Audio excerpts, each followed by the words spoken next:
Well, my goodness, Lena. Here we have another meeting of the Swedish Ladies' Aid. And we have to raise some money for the destitute Norwegians. And so we have to have, of course, coffee. And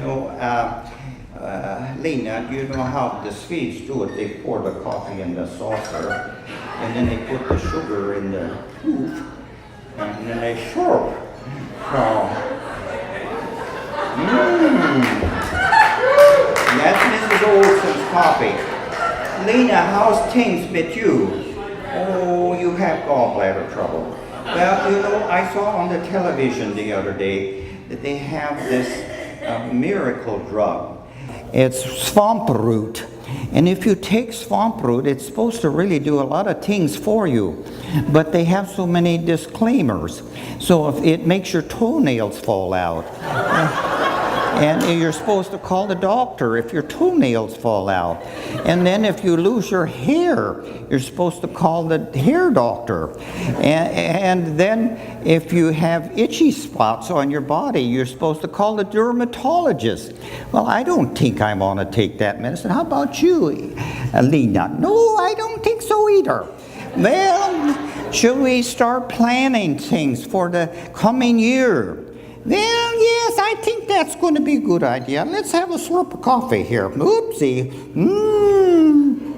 This is Olsen's coffee. That's always tastes so good. Well,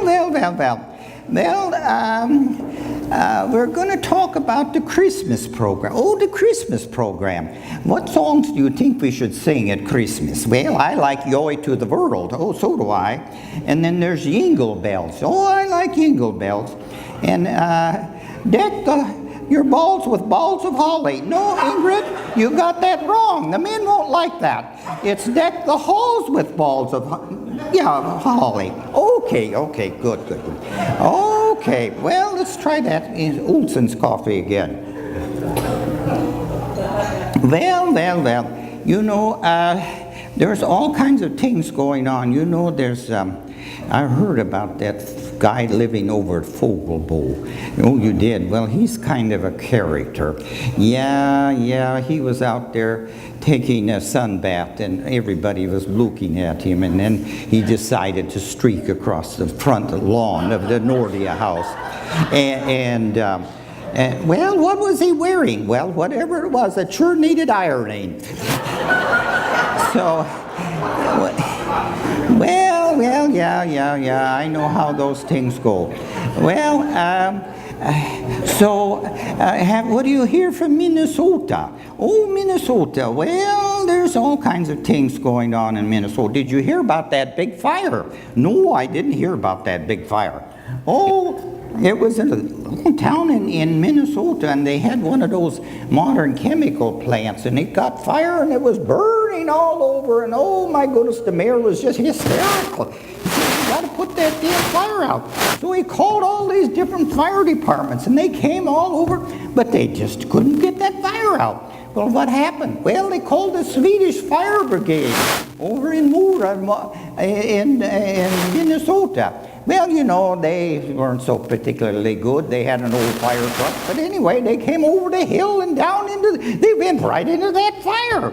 Oh my goodness, what happened? Well, those guys, all those old Swedes jumped out and they put that fire out.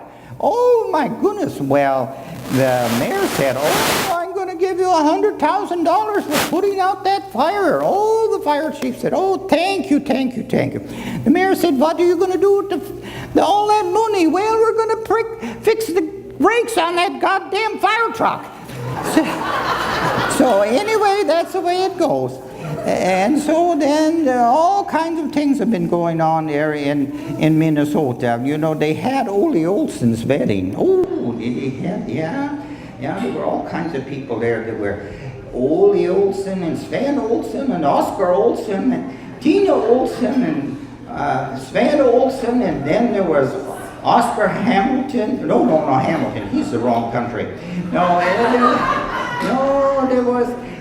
Then there was Anderson, and then there was Ole Anderson, Sven Anderson, and Ole Anderson, Oscar Anderson and Sven Anderson. Oh, there were so many there.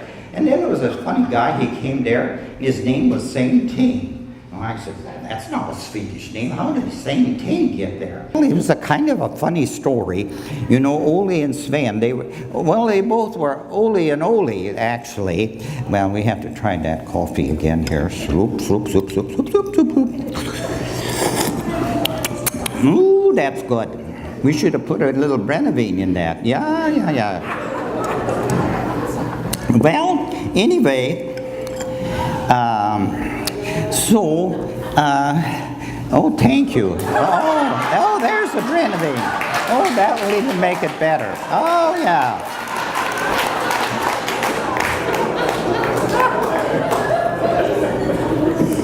So, yeah, they were singing, it was Jansson's wedding. They sang, Mrs. Jansson, turn me loose. I don't want to get married. Mrs. Jansson, turn me loose. And so everybody had a good time. And so, well, anyway, about the story about poor Same Ting. He was a good Swede. And he and his friend, Sven Olsen, they both had the same name, and they decided to go to America. So they took the boat, and they got into Ellis Island, and so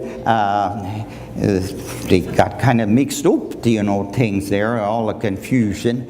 And so the customs man said to the first Sven Olsen, he said, what's your name? And he said, I'm Ole Olsen. Okay, good. He wrote it down. And the other old guy, he said, what's your name? Oh, I'm Same Ting. Oh, okay. So he wrote Same Ting, and that's how he got his name, Same Ting. So the poor guy, he wasn't Ole Olsen, he was named Same Ting for the rest of his life. So you never know what happens in the customs people. They don't understand the Swedes so good.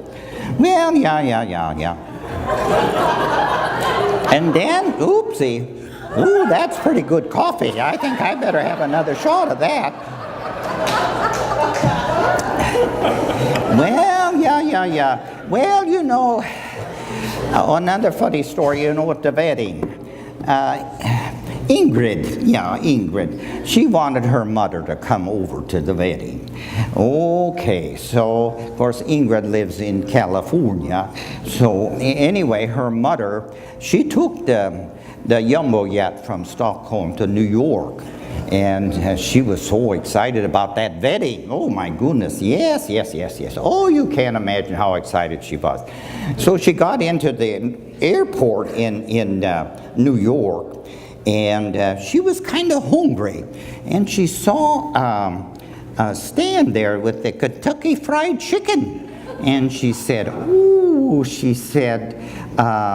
there's 3 pieces for $3. Oh, she said, I think that sounds pretty good. I'll take that on that long red-eye flight from New York to California. That'll be just a nice little snack on the way.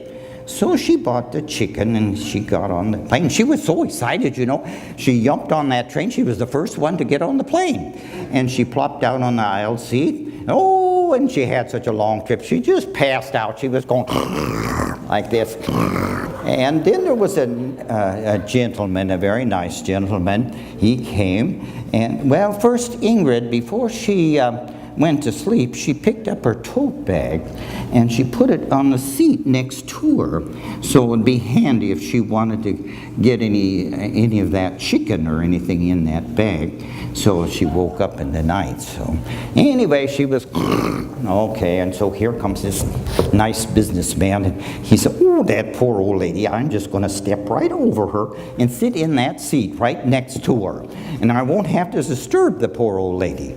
Okay, so he plops down there, and the jumbo jet, it takes off, and so it goes for 2 or 3 hours, and then she wakes up and she said, I better try some of that Kentucky Fried Chicken. Well, the problem was that when the businessman sat down in the seat, he picked up her tote bag and put it on the overhead rack, and she didn't realize that. So when she got on that plane and she was thinking about that Kentucky Fried Chicken, yum, yum. So I'm going to reach over there and unzip my bag and get a couple of pieces of that chicken. So she reaches over there and she said, "Oh my goodness, they cheated me. They only gave me a neck and 2 gizzards."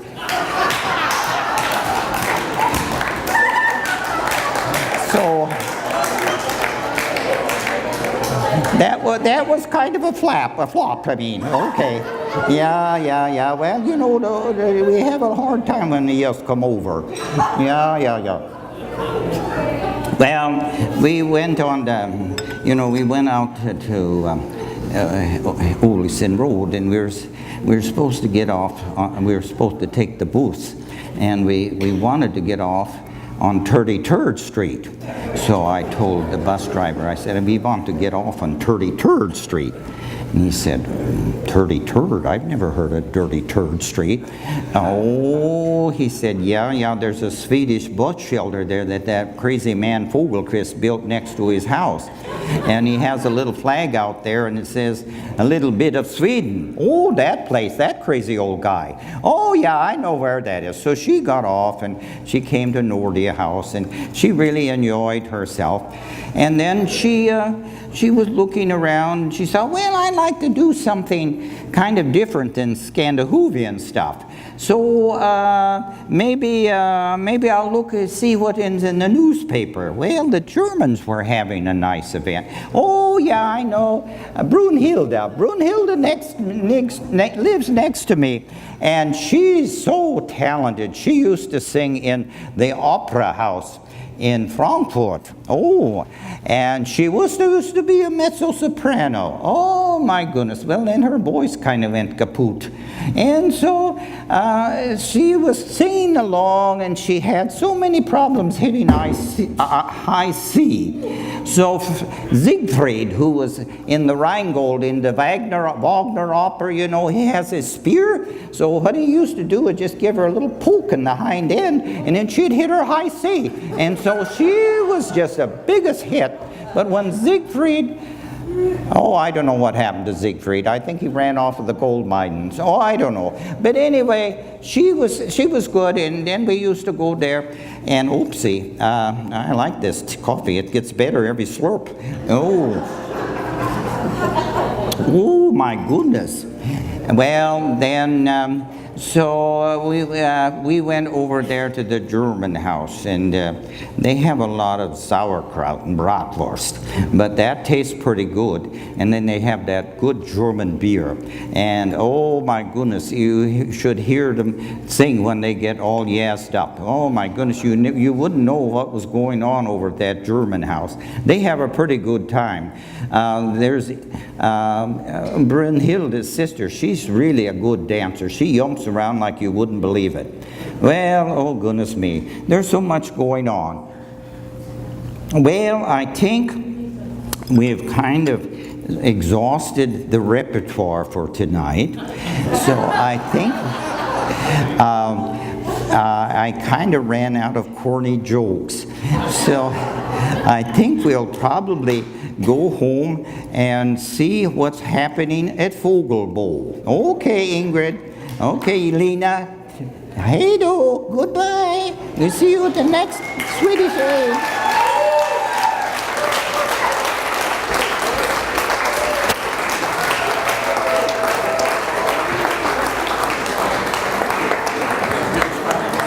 The stories keep flowing. We have birthday songs and Do you want birthday to change cakes. now, or do you want to sit? And we're going to have Ross escorted to the back of the room next to the cake as the candles are being lit by somebody. Being escorted to the back room. Would you like to take my arm and we can... Yes.